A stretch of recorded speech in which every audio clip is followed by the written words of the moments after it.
Here's your annual reminder from your friendly neighborhood psychiatrist on the first nice week of the year that springtime is the most common time for people with bipolar disorder to flip into manic episodes.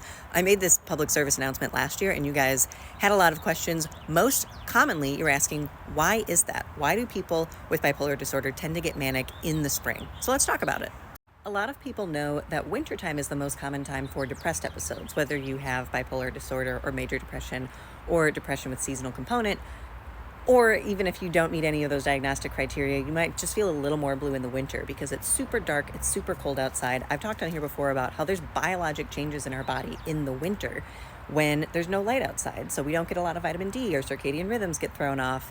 Then there's also social changes. So the roads might be bad, so you don't hang out with your friends. It's dark and you just don't want to leave the house and go do things because it's difficult and harder to be living that active lifestyle that you want to be living. Winter, time to get depressed.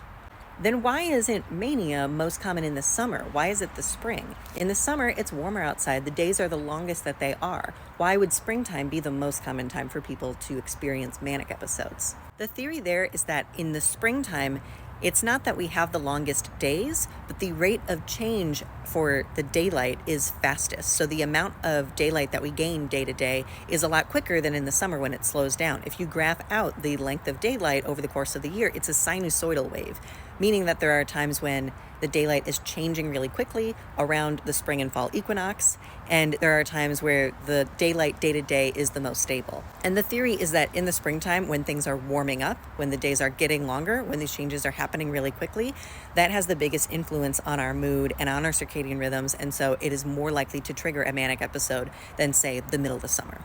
So make sure you're keeping track of your mental health symptoms.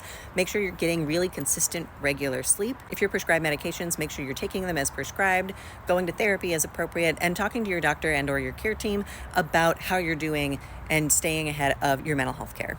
If you made it to the end of the video, it's probably because you care a lot about your mental health. This channel is Cook with Dr. Brooke, where we mostly talk about the connection between food and mental health outcomes, but we talk about other pharmacologic and non-pharmacologic, holistic, integrative mental health topics, and so join along if that's something that might interest you.